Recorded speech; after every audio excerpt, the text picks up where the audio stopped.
Okay, welcome back. Welcome back to seducing the maid of our household. Then shifting towards you, she pulls you to her, twining her arms around your middle like a shroud. You feel her chest pressed against your back, soft and full. Feel her breath against the nape of your neck. Oh, oh, oh. Her breath is warm, yet it still makes you tremble. How curious. You needn't dwell on this horrible affair now, your maid tells you, her voice soft and soothing. It isn't something for you to worry your precious little head over. Privately, you think that this is indeed something you ought to be worrying about. This directly pertains to you after all, and to your future.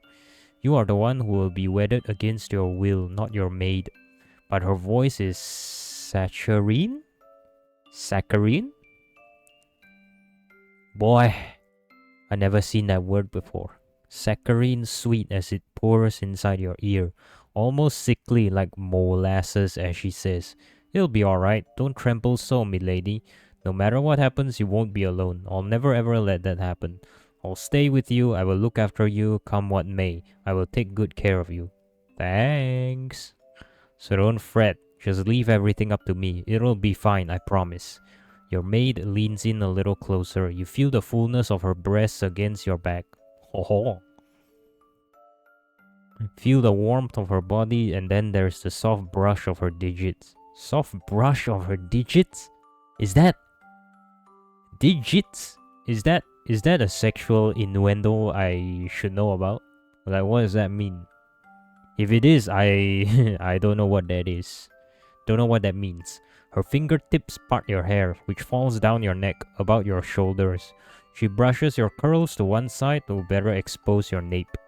Then she dips her head and presses her lips to your neck in a tender kiss. Ho ho ho. Are we gonna move on to the bed next? No? Oh. Sad. You hold your maid's words inside your heart as the hours elapse, as the sun in the sky, once so round and full and yellow, slowly begins to sink beneath the horizon. Your maid keeps you company in your bedroom for most of the day, as she often does, as she has for the last fortnight, ever since you fell ill. Whenever you find yourself fretting, thinking of your future, you remind yourself of your maid's earlier words. She said there was no need to fret. She told you to leave everything to her. She promised that everything would be alright, and you have no reason to disbelieve her. Your maid has never lied to you before. After all, why would she begin now? You turn your thoughts away from your parents and from Lord Worthing and from your impending wedding, and you focus on the simpler things in life, the light, irreverent, frothy things, sweet and silken like the cream in your coffee. You think of how pretty your hair is now that your maid has styled it so neatly, and you think of how pleasant it is to observe the sun slowly sinking from beyond your window. You think of how you love it when your maid smiles, and how you love it all the more when she laughs. And you think on how she almost certainly let you win that game of whist. Though perhaps you comment upon it. She's your maid after all. It is her job to make you happy. If she lets you win in card games, she's only doing her job, though this does rankle. You cannot help but wonder as you fan your aces and your queens and your kings across your silken sheets whether your maid would be so content to lose to you, were you of a similar social status. There is something affected about the way the maid gasps when, for the third time in a row, she finds herself bested. Something which rings hollow in the way she widens her eyes. She's putting it on, you know that well. This is a one-woman play, a performance the maid has perfected for your sake. She knows her role well, and she acts with it with finesse, so much so you almost wonder whether you oughtn't to present her with a bouquet of flowers for her efforts. But part of you wishes that she would not defer to you so. If your maid cares for you as much as she claims, why can she not be honest with you? If you were both maids sitting together in the subterranean kitchens, you doubt the maid would be so precious about the way she plays her cards. She would not make such a production either over each of your victories which you rather fancy are not hard-earned. You know that she is trying to bolster your ego, but you wish she wouldn't. It creates a curious distance between the pair of you, a distance which itches like a parade of ants across your skin. Enough, you want to tell her, is enough. If you really are my friend, why don't you act like it? Why can't you let me lose for once? We both know you're better at card games than I am. You're much more cunning. What is the point in all of this deception? I thought that you, at least, could be honest with me. You long to tell her this and more. But the words, as always, do not come. Like mercury trapped inside a glass thermometer, your words cannot escape. They have nowhere to go. You swallow them instead, and you smile at your maid. You wish her better luck next time as she loses for the third time in a row. Though you know that she lost on purpose. She did it to make you happy. Yet her losses only make you feel the distance between you and her so keenly. Dark, ugly thoughts begin to fill your head, just like storm clouds, but the moon's rays fill your room with gentle light, and it scatters your ungrateful, indignant musings before they have a chance to sour. You should not be so cruel to your maid, you chastise yourself, with an admonishing pinch to the inside of your thigh. She is your only ally in this world of wolves, the only one who does not wish to devour you. Without her, you'll be all alone. You repeat this to yourself like a mantra as your maid announces the end of your card games. It is late, she says, and it is time to sleep. You must go to bed. There will be ample opportunities for merriment come the morn. Merriment. Okay, another word I don't understand. Now let me prepare you for bed. Your maid says, her voice playfully sing-song. Which nightgown would you like to wear tonight, milady? You have so many lovely pieces in your wardrobe. You're rather spoiled for a choice. There's the pale green poplin and the sheer cream silk.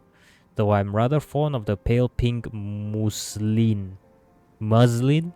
Muslin? It suits you perfectly. Oh, the maid exclaims, skimming the gowns in your wardrobe. When I look at all of your lovely clothes all hung up like this, it does make me feel somewhat jealous. I know it's not a becoming emotion for a maid such as myself, and yet, the maid's voice trails off, and somewhat abashed, she smiles. Well, never mind, let us get you dressed, shall we? She speaks lightly, yet she cannot fully mask the envy which pulsated beneath her words. Her jealousy infests her, just like termites teeming within the walls of a house. Her face practically pulsates from it, seeming to expand, but you do not mind that. You are glad that your maid trusts you enough to show you these ugly emotions of hers. You are glad she trusts you enough to be envious. It is almost enough to make up for all the games of whist which she willingly loses. Almost, but not quite. Quite. Your maid helps you with your night clothes. You are so weak you can scarce manage your buttons on your own. And then she lays you down. Gently she runs her fingers through your hair, her touch reassuringly cool against your flushed, feverish brow. She dips her head and smiling, she skims her lips against your forehead. Hey, thanks, Mom. Thank you, Mommy. It will be alright, milady, she tells you, in a voice so gentle it could make the angels themselves weep. You will be alright, I promise. She soothes you to sleep thus, with talks of paradise on earth, of promises that you need never suffer again, so as long as you stay by her side. Thanks, maid. Thanks, mommy. Mommy maid. And as your eyelids fall shut, you find yourself believing her. Your indignation over these false games of whist soon scatter, like leaves on the trees come the advent of the winter. You begin to doze and to dream, and as sleep captures you, you even begin to wonder why you were so upset to begin with. Why does it matter if your maid lets you win against her during whist? She only does it because she cares. Your maid's caring is apparent upon her face, written in every single furrow upon her brow, and inside every single shadow. You look so beautiful, Mommy Maid. You see the depths of your maid affection in person the following morning, when she enters your chamber to awake you. Morn. The following morn. Is that short form for morning? Why does that word even exist? Why not just type in morning? What, is the developer too lazy for that? You sip at your cup of tea as per the custom, though the tea has not been wholly agreeable as of late. There is an unpleasant earthly taste to it, accompanied by a peculiar bitterness which lingers on your tongue long after swallowing. This must be the strange herbs your maid has been buying from this Dr. Godwin. You cannot say you like them very much, but perhaps it is an acquired taste. You force yourself to swallow, in any case not wanting to displease your maid, even if part of you wonders whether your roles have not become curiously reversed. Surely you as a young lady should not care so much about the maid's feelings. You know, if your parents were aware of your feelings, they would castigate you for them. Castigate. I don't know what that means. But I'm assuming that's punish. How do you say? An advanced version of punish. But your parents have never bothered to trouble themselves with you more than is strictly necessary. Perhaps you are being unduly paranoid, worrying about what they might think. When have they ever spared you any consideration? Your condition has been deteriorating by the day, yet still they do not bother to check on you. You cannot remember the last time you even spoke to your mother. Is it any wonder then you would turn to your maid for comfort? Oh, we definitely have turned to her for more than just comfort, okay? Oh. She's no doctor, but at least she's trying to help you. With her herbal teas and the cool flannels she uses to wipe down your fevered brow. Your maid has always been good to you. But she seems to be in something of a curious mood this morning. She paces back and forth in your bedchamber, looking rather like a caged animal. Her arms are held stiffly at her sides, just like a soldier's, and her fingers are tightly clenched with such force her fingernails scrape against the tender inside of her palms. She wanders to and fro, the hem of her dark severe dress swishing about her ankles, and as she paces, she hisses under her breath. Though she is speaking softly, the sound is harsh, the verbal equivalent of a scouring brush. You set your cup of tea to one side, back on its patent saucer once you have drained it. Then you sit up a little straighter in your bed and crane your neck, trying to listen. You look at your maid askance, and as you do, you think you catch a fragment of her dark and unruly mutterings. How could she? Your maid hisses, wearing a hole in the carpet with her continued pacing. How could she? How could she? How could she? Your maid inhales. There is an uncomfortable pause, and then... That bitch! When I see her again, I'll gouge her eyes out. I'll bash her goddamn head in. That rancid, evil, heartless beat! Oh. Mommy is angry. Why are you angry? Huh?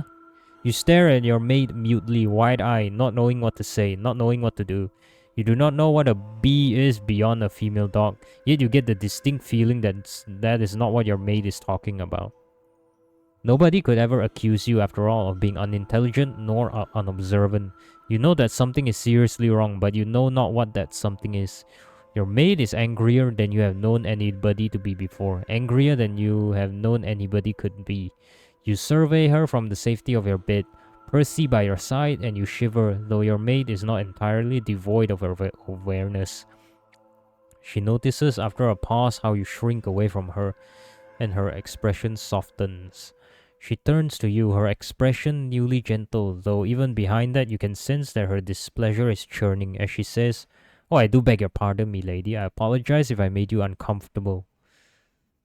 Okay. She did make you feel uncomfortable, but you tell her not to mind it, that it doesn't matter. She's giving off some serial killer vibes here. Oh, what you gonna do? You gonna kill up my parents? Gonna kill what's that? The groom? This is what you tell everybody if they make you uneasy. Not that people often ask. They never seem to care much about your opinion, which is why you always say that you don't mind. You know that this way it would hurt less when you inevitably discover that they do not mind if you mind, that they do not care. It is better to feign that you do not mind than to be upfront with your feelings, especially when you know you will be greeted with apathy both ways. This is how you have been raised. It is what you have come to know, but something doesn't quite sit quite right about all of this. You cannot help but feel that you shouldn't lie to your maid like this, not about your feelings. You shouldn't need to. But your maid seems reassured by your words nonetheless. She seems not to realize that you are not telling the truth, or if she does, she does not upbraid you. Instead, she smiles as she says, "Thank you, my lady. I knew I could count on you to be understanding. You've always been so good and so gracious, not like your effing ugly bee hag of a mother." Oh, oh, chill out. Oh, chill out. Chill out, man. Oh, language, please. I'm still a minor. Maid, I'm still a minor. Chill with the language. Your maid's short, sharp words take you by surprise once more, and again you blink. You look at her wide-eyed and ask, "You're trembling. What happened? What did your mother do?" She did nothing. That's the worst thing about all this. I tried to tell her earlier when I paused by the parlor that you did not wish to marry Lord Worthing, that you were having second thoughts about the whole business, but she didn't listen. Of course she didn't. You're a maid. You are a maid. Of course she didn't care. Why should she? You're not being paid to care. You're not being paid to have an opinion about this. She ordered me to be silent. That she said she didn't want to hear my opinions on the matter. Yes, that's what she called it. She said it was a matter, your maid says, spitting vinegar, as though your future was nothing more more trifling than a bill from the haberdashers. Haberdashers. What does that mean? She didn't care tuppence about what I had to say, and she didn't seem to care about you either. She completely ignored me, as though I have not been with you for years. I've always known that your mother is a selfish harridan. But to dismiss me so thoroughly, I was so upset. I saw red. I had half a mind to pick up the poker from the fireplace and... Selfish harridan. Bro. Lots of big words for my tiny brain, bro. You imagine that your maid means to go on working herself up into a lather, but here she pauses. She catches your eye and perhaps she sees how uneasy her bluster has made you. You cannot read your maid's mind, so you're not sure what entirely she's thinking. "Oh, my poor mistress, I'm so sorry carrying on like this. You needn't hear this. It's not like you've done anything wrong. But you are certain that your maid is thinking of you. That's why she's so upset. She's doing this for your benefit, working herself up into a fury over your own inevitable fate. She knows that you do not want to marry, though you have been unable to express as much. You were always taught that women are like small children, to be seen and not heard. But you have never had a voice, and often you feel like you might as well not have a visage at all. Nobody seems to care overly much about you, not your parents and not Lord Worthing, but your maid does. She's here at least where all the others have failed you, and she cares. You do not even need to tell her how you feel, because she seems to divine your mood. Regardless, she can tell what weighs upon your mind, and she now takes steps to rectify it. She sits upon your bed, the mattress sinking beneath her weight. Then she reaches to take your hands, squeezing them gently so you sigh. She smiles, then says, "Well, it's all right. I'll try to fix things for you. I'll sort it all out, milady, just as I've always done. I was born to serve you, milady. I'll see to it that no awful men will ever be able to bother you again. I promise." Your maid leans in and brushes a few strands of your fair hair to one side. Then very gently she kisses your forehead, skimming her lips against your feverish skin so you shiver. She draws back, her eyes full and dark, heavy with some intense emotion that you can't quite place. But then she glances away, and the spell is broken. No longer do you try to perceive what she's saying. It no longer signifies. She smiles, then says, "Now, let us speak of lighter things. You still look a bit peaky, so perhaps we can't go outside, but would you like to play whist? I'm gonna do my best today, I swear it. I won't let you beat me again." Now that is a rather funny thing for your maid to say. You know that she could best you in whist easily if she so desired. She only lets you in because she thinks that is what you want, because she feels sorry for you. Sitting in your room day after day with nothing else to occupy yourself, She lets you win as an act of mercy, just as one might put a dying dog out of its misery.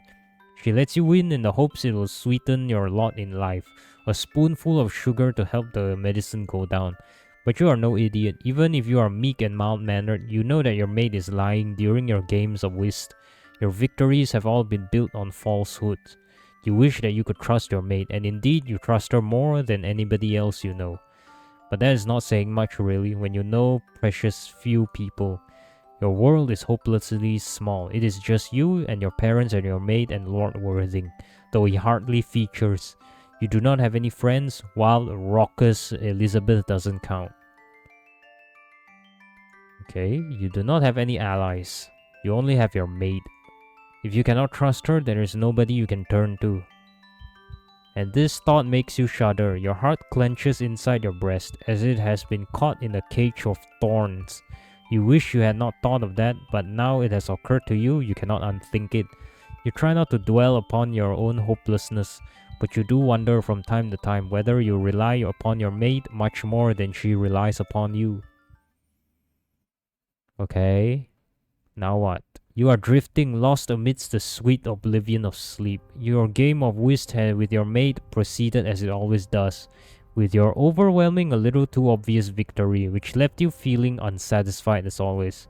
You passed your idle hours as best as you could, either talking to your maid or flipping through the pages of a book, yet you could not forget your maid's faux surprise when she let you win at the whist once again. You know she does it for your sake, but you wish she would not bother. Her exclamations of surprise all ring hollow.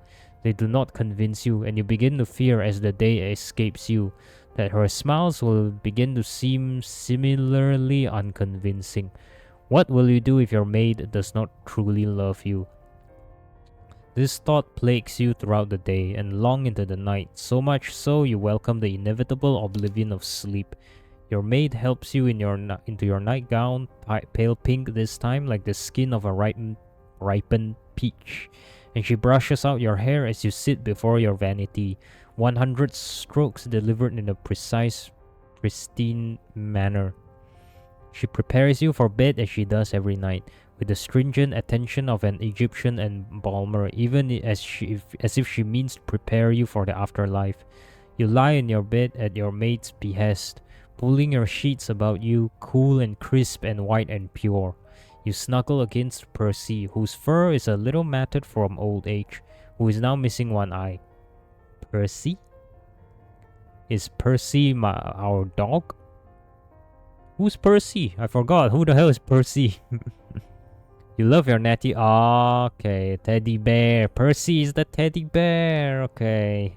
You love your natty old teddy bear, of course, no matter how old he might be, no matter how threadbare. He has seen you through many dark, stormy nights when the thunder cracked outdoors like dropped dishes and you feared you would die. He has always been your steadfast, stalwart companion. But you fancy that there is something of the grave about your poor dear Teddy. He feels like a funeral gift, a token which will come with you to the afterlife. You cannot shake the feeling that this may well be the last night of unbroken slumber that you have in quite some time, that your world will fast alter before your very eyes.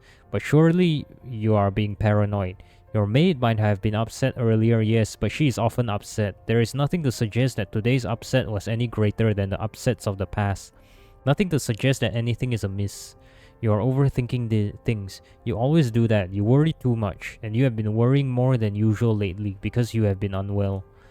Your head feels too heavy, as though it has been eaten away by termites. It feels like a hole has been bored into your skull.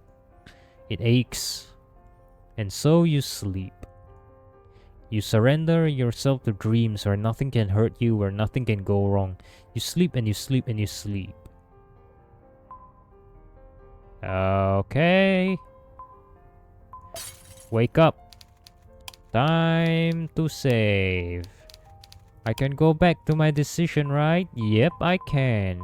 But eventually awake. But you do eventually awake. It is inevitable that you would, for nobody can sleep forever. However much you might wish for it, however much you might will it, your eyelids flutter open inevitably, inexorably. You expect upon waking that you will need to peer through the darkness, swimming through sheets of it, pressing down upon you like fathoms upon fathoms of salty sea water. But to your surprise, you awake as you always have.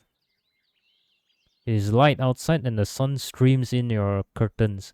The light dapples your pillow and your cheek, gently warming you in an act of divine benediction. The sunlight is soft and soothing. You lean into it as a child might seek out their mother's touch. But there is something strange about your bedroom. A cursory glance, however, reveals that your room looks as it always has. The sheets pale blue, and your favorite landscape lining the walls in your ornate frames.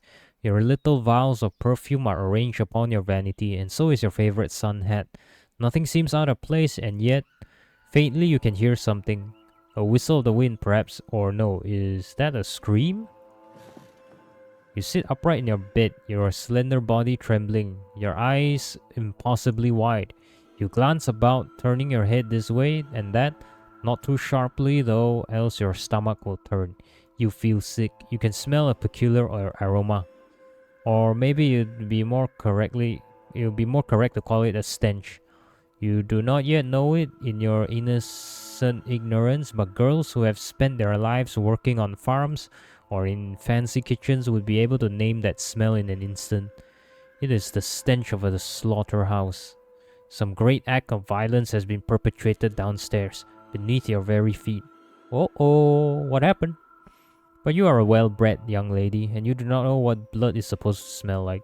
You know blood only when your monthlies arrive, and that blood, dead blood, is not the same as this blood, freshly spilled all over the Turkish carpets. Your mind does not know the smell, but your body reacts to it all the same. You winding your arms around your middle. It is a warm, sunny morning, but you find yourself shaking regardless. What is going on? You sit there in your bed for what feels like a small eternity, waiting, straining your ears to detect the smallest of sounds, no matter how far away, until eventually it comes to you, the repetitive tapping of approaching footsteps. There is somebody coming down the hallway, somebody standing by your door. You see the handle twist, you hear the lock click. Your breath catches in your throat. You turn your head and then... Milady! Oh, it's so good to see you again. Looking at your pretty face makes me feel better. I don't think there can be any more effective balm for my nerves. Not in all of the world. What happened? Explain. What you do, maid? She's standing there just as you expected her to be, just as you were hoping she would be. Your maid has arrived for you, as she does every morning. She is wearing her usual attire, the black gown and the white apron. In one hand, she is holding a tray, upon which is laden a teapot and a teacup and a couple of scones. Again, as she does every morning. Your maid has awoken you every morning for almost a decade. This is how it should be. This is how things have always been between you and how you have always imagined they will be in the future. From now, or you like to imagine, until the end of the world. This is what you want. But there is something horribly wrong with your maid.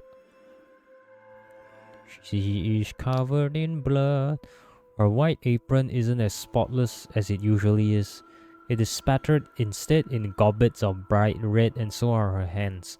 So are her cheeks. You suck in a breath upon seeing her. What little color you have voids your face, and your maid, seeing this, winces. She approaches your bedside. You cannot help but shrink away from her, and says, "It's alright, milady. I know my current appearance might be alarming, but you don't need to worry about me. None of the blood is mine." Then whose blood is it? So it is blood. You thought as much. You might not recognize its scent, not from a distance, but you are not so very sheltered that you do not know what blood looks like.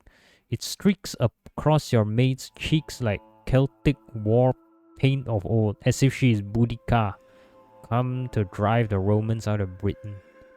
Her hands, meanwhile, are slick and wet with the stuff. Such a deep, rich red, it looks as though she is wearing gloves. Bright red smears the delicate tea tray in her hands. It mixes with the scent of your tea, so your stomach churns. This shouldn't be happening, but... Shh. shh, your maid says as if she is soothing a baby. Though you haven't said anything yet. It's alright, milady, everything will be fine. You've endured a lot, I know, but you don't need to worry about that now. I fixed it all for you. I fixed everything. Everything will be alright. It's all fine. Your maid repeats these pretty little phrases like a broken automaton, her mouth snapping open and close as she sets your tray on the bedside table, sets it down with a clink just like always. She is acting as she always does in the mornings, performing a pantomime of your shared routine, but there is a stiffness to her shoulders and awkwardness in the way that she moves. She doesn't even sound even remotely convincing. You look at her with anxious eyes, feeling like a small rabbit, one which has been cornered by a hungry fox. You swallow, your throat shifting. Then very quietly you ask her what happened. What did she do? It is unfortunate. Your maid says after a pregnant pause which suggests it really is anything but. But your mother refused to listen to me. She was being rather recalcitrant, actually. Recalcitrant. Oh man, another big word. I told her once again that you had no interest in Lord Worthing, yet she ignored my pleas on your behalf. She was being quite cold, actually. Positively frigid. Why, talking to her was just like trying to argue with a glacier. That's how receptive she was. She was so aloof I knew my words would never reach her. I'm not sure why I bothered, really. I knew from the beginning that it was all useless, but still, I wanted to believe. I tried to tell her how you felt, but it was all in vain. I tried my best. Here your maid's voice trails off. She inhales sharply, her pupils seeming to shrink inside her head, 2 pinpricks of color drifting in a sea of milky white. Her fingers curl at her chest, scrabbling as if she means to dig into her own skin, to tear out her own beating heart. She winces and then, but what good is trying if it doesn't yield results? I knew it was a pointless endeavor from the beginning. Who would ever listen to a maid like me? I doubt the lord and lady know me from Eve. I've been working my fingers to the bone for them for years, ever since I was a child, ever since my 12th birthday, and for what? I may be your lady's maid, but the lords and ladies of this world, they can't distinguish me from the urchins who work in the kitchen. I am nothing to them. I am less than nothing to them. They did not care what I had to say. Seem offended? In fact, that I dared say anything to them at all. They wouldn't listen to me, so I had to make them listen. I had no other choice. You look at your maid mutely for a few moments, watch her rock back and forth, her arms twine about her middle as if for protection. But what does she have to protect herself from? Surely she has taken care of any potential threats already. If anything, your parents are the ones who ought to have protected themselves from her. She might be a maid, but she is no mere maid. Her cheeks and fingers are not stained with coal from the scullery or ashes from the fireplaces, but with something far more vivid, much more vicious.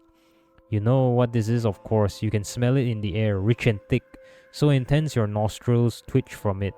You know what your maid has done, but stupidly, foolishly, you still ask what she did. How did she make your parents listen to her? I made them listen. Your maid says, her voice scattershot, a little distracted. The only way I knew how, the only way animals can be made to listen. I already told you, milady, that your parents are not half so genteel as they like to imagine themselves. Though they wear fine clothes and they have all these airs and graces, they are nothing more than beasts. They are foul, filthy, unrepentant animals. Your maid spits, her eyes narrowed with hatred, her words dripping with vitriol. And everybody knows you can't reason with beasts. It isn't possible, they don't understand words. So I had to use violence instead. I'm not proud of it, your maid continues, seeing the way you tense, but some sacrifices have to be made. I did it for your sake, you know, or your maid continues, her voice soft and gentle, but deceptively so. In the past, your maid's caring tones used to reassure you. Now, however, they leave you feeling cold, uncomfortably chilled to the very marrow of your bones. I did it for your sake, your maid said, as though this was something you had asked for, as though this was something that you wanted. I did it for your sake, she said, her face mottled with bloody freckles, her once white apron stained with gore. I did it for your sake, she undoubtedly told herself as she thrust the blade of her knife forth. If indeed she did use a knife and she rent skin from bone, slicing flesh up like raw meat, she killed people. She killed your parents. She killed Lord Worthing too, though you cannot help but to think he at least had it coming. And she doesn't look even remotely sorry. She doesn't even look shaken. Does she not care what she has done? Or does she simply care about you more? You find yourself shivering despite the sheets which are draped about you. With uneasy eyes you examine your maid, which seems to misunderstand your unease. She takes a seat upon your side of your bed. You try not to wince as she smears blood over your sheets, then cups your cheeks with both hands. She looks into your eyes, her pupils dilating. They no longer look like pinpricks. As she says, "Are you alright, milady? You're trembling so much. You aren't cold, are you?" "Cold? You are cold." You look at your maid mutely, momentarily dumbfounded. Does she truly believe that you tremble from the cold? How could that be when you are still swaddled beneath your sheets? It is a warm sunny day, and the birds are chirping outside upon the boughs, the leaves green and verdant beneath the sunshine. The summer is coming, the weather is fair, and there is no need for you to shake so. The sunlight which graces your exposed shoulders is gentle like the embrace of a lover. The maid's touch meanwhile makes your stomach churn. Her fingers are slick and sticky with blood. There is so much of it, it has begun to turn black. The blood, not her blood, as she was quick to reassure you, has coagulated on her fingers, so it feels almost thick, sticky like tar, or like treacle? The blood, your parents' blood, stains your bed sheets. It stains your cheeks. The smell of it is overpowering, rich and coppery like old pennies, and it makes your stomach twist. You stare at your maid, your stomach twisting into knots. You wish that you could blink and all this would disappear, that her hands could be wiped clean from blood and all would be well, but you know things can never be well again. She has already killed 3 people without flinching, perhaps more. Who is to say what she might do next? You are always so close, you and your maid, and yet, the longer you stare at her, the more you find you no longer know her. You knew she had her passions, of course. Some of the things she said about your parents were decidedly unchristian. But never did you think she would go this far. Never did you think she had such violence within her, coiled within her like the dark exterior of a slumbering snake. You did not think, but you have never thought much, have you? As a closeted, well-cared-for young lady, you never had to. You were not content exactly, but you allowed others to make all of your decisions for you. That is how you were raised. You thought it was right.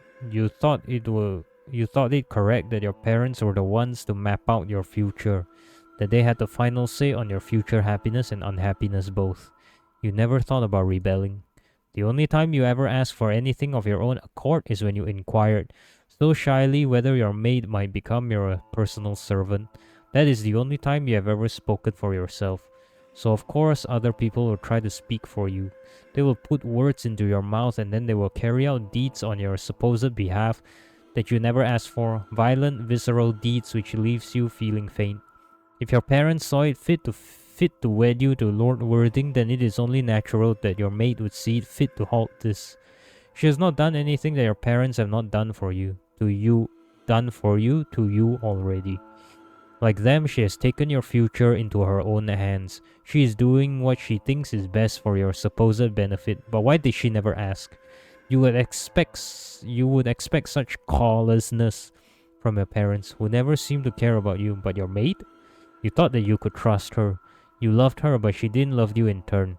Not the way you wanted to be loved. She took your love, then trampled on it.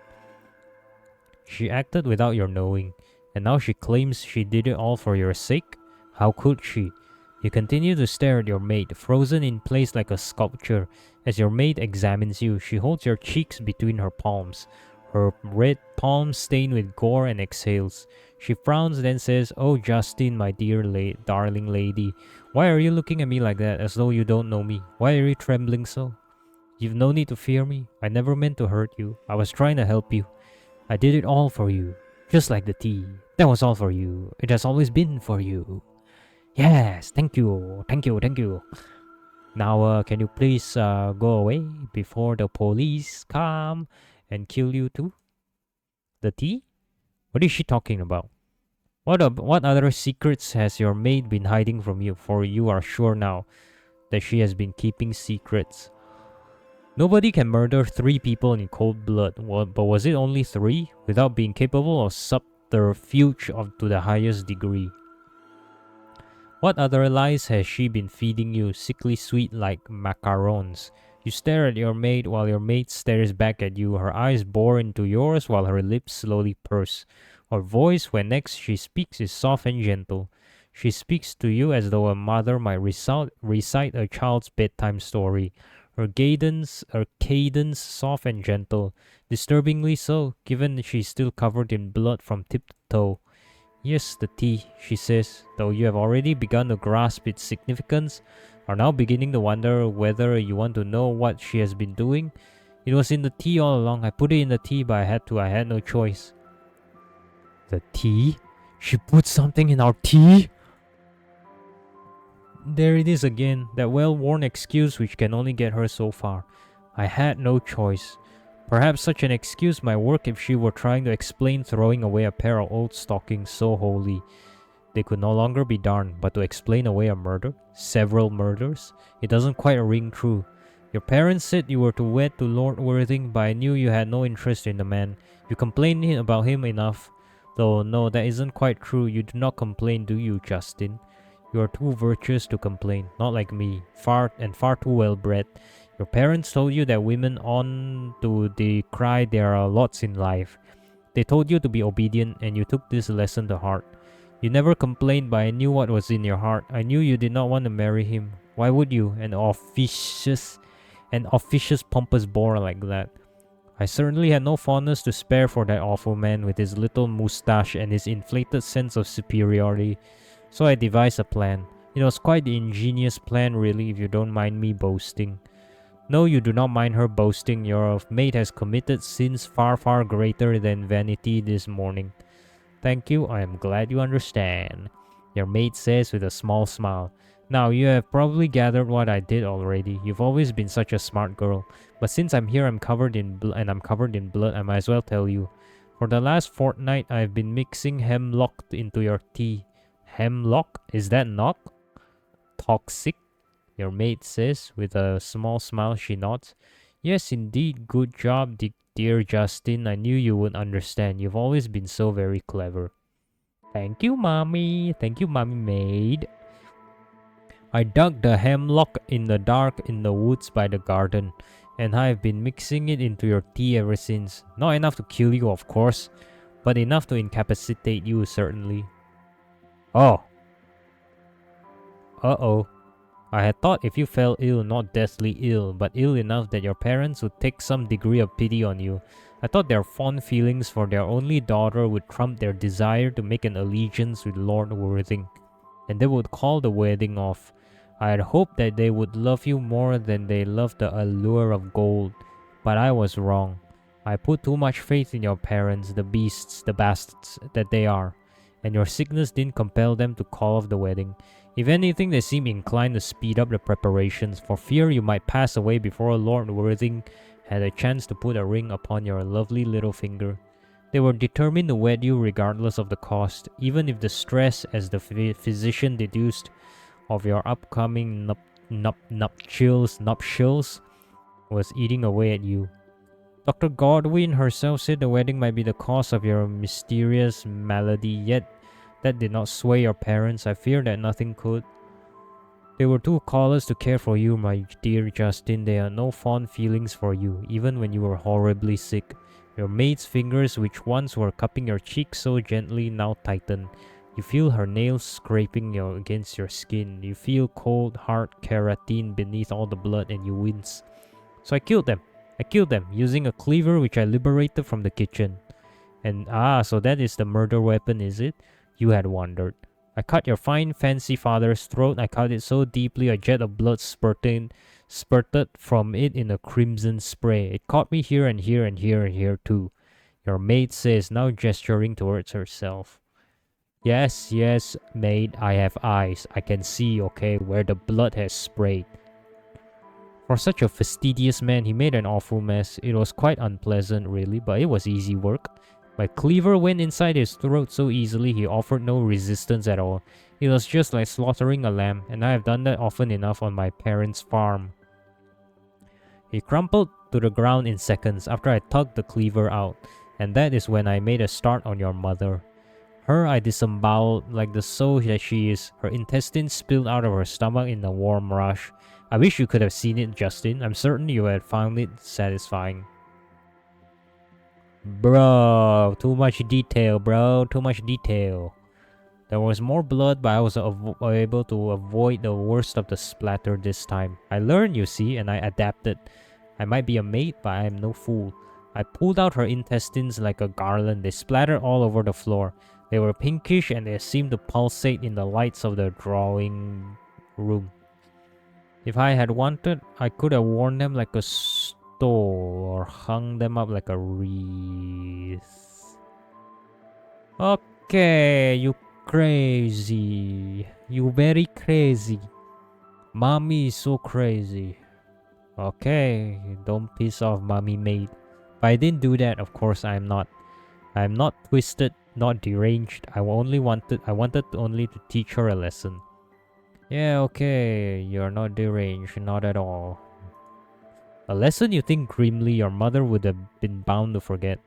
Your grasp of human biology is poor. It is not a subject you were ever schooled in. Your parents thought it too vulgar for a young lady, but you know that no human can survive with their intestines pulled out. Not for long, at least. Oh, your poor mother. You were never close to her. In fact, you might have been afraid of her, but still, you find yourself imagining her in her final moments. You imagine your maid descending upon her, the soles of her boots heavy on the floor, and you wince. For all of your mother's faults, you do not think that she deserves such a grisly ending. You can't imagine anybody would. Of course, I dispatch of Lord Worthing too, your maid continues, her voice low and hurried, almost feverish. I would rather not dwell on what I did to him. It isn't exactly ladylike. Because pulling your mother's intestines out of her abdomen is much more appropriate topic of conversation, you're sure. But needless to say, he won't be bothering you anymore either. None of them will, not your parents, nor Lord Worthing, nor any of the silly servants who tried to stop me. I dispatch of them all. They're all dead and gone now, my dear Justin. Nobody can make you marry if you do not wish to, and nobody can harm you. I did this all for you, my mistress, my lady, my one true love. You were once caged away like a little bird, but now you are free. Is that not wonderful? Couldn't you have laughed out loud for joy? Don't you feel thankful? Your maid stares at you, her eyes wide and dark, and awful like two bottomless pits, two vast staring voids. You can tell that there is something deeply, deeply wrong with your maid, as though the reddish brown blood daubed on her front did not make that immediately obvious. Once you thought you could trust her, now you fear that you will be a fool if you continue to do so. How can you trust somebody who not only lets herself loose in whist, but who has killed your parents? You do not care overly much about Lord Worthing, and who has been slowly, steadily poisoning you. One of these crimes would be bad enough, but all three, that really is unforgivable. You wonder whether you should tell your maid as much. Funnily enough, you do not feel at all thankful about her intervention, but you are not afforded the choice. Okay. Did she at least clean up the bodies? You open your mouth but no words come out. Instead, you find yourself coughing, a dry hacking cough, so loud it takes you by surprise. You press a hand to your mouth, your eyes squeeze shut from the sheer shock of it. You feel like a weak, feeble, fragile thing as you cough over and over. Your whole body quakes. You feel horribly bony as you hack dryly, chest heaving. You have been coughing a lot lately, ever since you fell sick, ever since your maid made you sicken, but never has it hurt so much as it does now. It feels as though your throat is being scoured by steel wool, and there is an unpleasant taste bubbling on your tongue. Is that? Oh, milady, your maid exclaims, agonized on your behalf as you start to cough. Are you alright? It sounds as though you are in pain. Here, take this. Please feel free to make use of it. Like everything else I own, it's all yours. Your maid hands you a kerchief. Okay, developer, you forgot to put hand behind kerchief. Your maid hands you a handkerchief as she speaks, a neat little square of fabric which was folded up and stashed away inside her skirt pocket. As though your maid's clothes are spattered with gore, you note that the handkerchief is quite clean, almost perversely so. It seems strange that this little square of fabric should have emerged from your maid's multiple murders unscathed. But this does not remain so for long. You press the handkerchief against your mouth gratefully. Your maid might have murdered your parents, but she is doing you a kindness, allowing you to preserve your dignity. You cough against it over and over while your maid rubs your trembling back, muttering soothing remarks as she does. Eventually, your coughing subsides. You draw the handkerchief away, feeling lightheaded, and the moment you do, you gasp. The handkerchief was once ivory, but no longer. It too has been stained bright red. Oh! What happened? We dying? A vivid flower is beginning to blossom upon it, even redder than the roses which grow in the garden outdoors. Naturally, it is blood. Naturally, it is your blood. You have coughed up phlegm before, but never blood. You are accustomed to your monthlies, but never before has your blood bubbled from your mouth like this. You stare at the handkerchief, shocked into silence. Your fingers curl about it. They curl so tightly your knuckles crack, while your maid sighs. Oh dear, she says, sounding so softly, sweetly sympathetic you almost, but not quite, forget what she has done. Oh dear, oh dear, oh dear, I suppose that will be the tea taking effect. I slipped in a little more hemlock into it yesterday than usual. I thought it prudent after I had that altercation with your mother. I had already discerned that she would not listen to reason yesterday morning when I tried to dissuade her from wedding you to Lord Worthing. I saw your future before my eyes, a future where you would suffer, kept under the thumb of that odious man. So I sought to liberate you using whatever means necessary. Naturally, I planned to kill your parents. Naturally, she says, as though it is, well, the most natural thing in the world. Now, how funny, you don't think that mass murder is the natural answer one would hit upon. But then again, you are no great thinker. You are no scientist, and neither are you a scholar. You are just a lady. Who are you to say what is natural? But I wanted some insurance in case my plan was unsuccessful.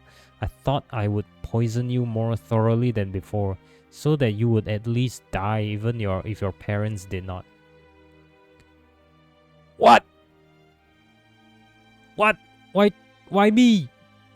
You hate the parents, but why me? Why? Why would you do that? Now I die. I thought you loved me. If I die, then who you gonna love? What the hell? This way I could ensure that you will never have to marry that awful Lord Worthing. He will never be able to walk you down the aisle now. Not if you are a corpse. Though he will never have a hard time trying to walk anywhere at the moment, with his head split open like a pomegranate. He was easier to best than I imagined. I slaughtered him so easily, even though he took up a poker. He tried to defend himself, but he knew not what to do with it. He jabbed at me a few times, rather ineffectually too, as if he were fencing. He probably did fence in that university of his, your maid continues, her upper lip curled with obvious derision. He fancied himself an expert with a rapier, but he had no bloodlust in him. He was only showing off, and to a room full of corpses too. Well, I soon disarmed him, then I all but decapitated him. He will not be able to wed you.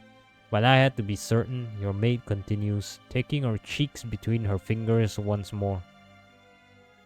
I had to know that he would never be able to marry you, even if I was unable to best him. It was a foolish worry of mine, as now I can see. But I was doing it for your sake, Justin, your maid entreats, her fingers sticky against your skin. All of this I've done for you. I meant to save you from your fate however I could, even if I had to kill you. Then, is it inevitable that you will die?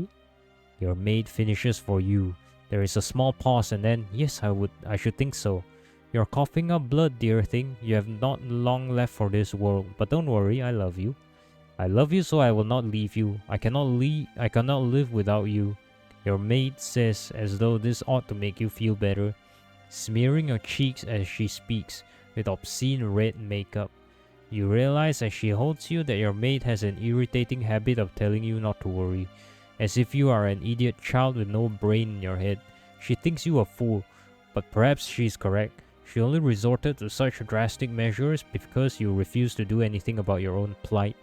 If only you had spoken up against your marriage match to Lord Worthing, perhaps this never would have happened.